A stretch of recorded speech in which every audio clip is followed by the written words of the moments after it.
done by the war. When you have your friends over to play, your room probably gets messy. And when your mom makes a big meal, she probably pulls out every pot and pan in the kitchen. Wherever the action is, a mess usually follows.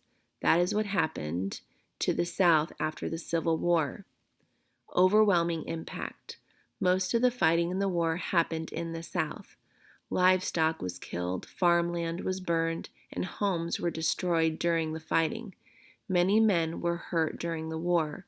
Sometimes their injuries were bad enough to keep them from going back to work after the war. Many women had to find a way to pay for everything. The damages done during the war changed life in the South. The Southern economy had been strong before the war. By the end, it was very weak. Plantation owners were used to free labor. Now they had to pay slaves for their work. Because of this, they made less money. The plantation owners felt like they lost a lot of money. The price of cotton also went down after the war. Cotton was the main source of income for the South.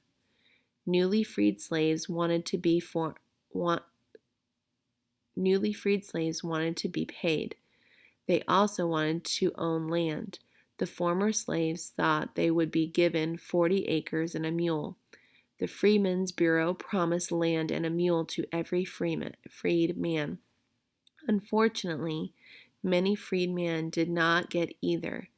This left many unhappy former slaves living in the southern states.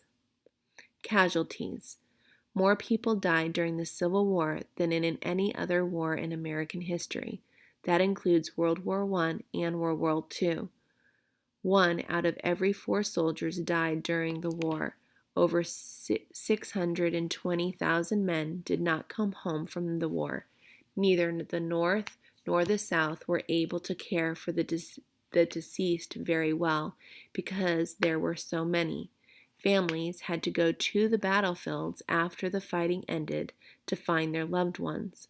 Some fathers and husbands that did not return home were too injured to work. Women had to step up and support their families. They had to do jobs that men normally would have done. Women sold butter, sewed, rented out their homes, and worked small jobs. After Lincoln declared the Emancipation Proclamation, many slaves were freed. The wives of the plantation owners had even less help without the slaves. Soon women began to wear pants, cut their hair shorter, and ask for change. They were starting to be given more rights because of the extra work they took on during wartime. However, they were still far from being equal to men. New life. African Americans found many new opportunities in their freed lives. Some former slaves moved to the North. There was less racism than there was in the South. Some slaves still chose to stay in the South. Those that stayed in the South became sharecroppers. Sharecropping is when a landowner allows a worker to farm their land. In return, the worker gives the landowner a share of the crops. This sounds like a good deal, right? Sadly, these agreements usually ended up doing no good for the worker. The landowners usually took so much of the shared crops that the worker was left with just enough to live off of. The worker did not make much money and was forced to keep working. They were stuck in a cycle of owing money. The landowners usually treated them poorly too. Life did not get much better for former slaves who became sharecroppers after the war. Many slave families were separated before the war. Sometimes mothers, fathers, and siblings ended up living several states apart. Some former slaves tried to find their family members after the war. African Americans also wanted to get an education. As freed people that had a right to an education, separate schools were created for colored people.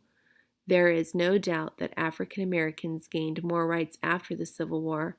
However, racism was still around in the South. It took years for African Americans to be given the same rights as whites in the South.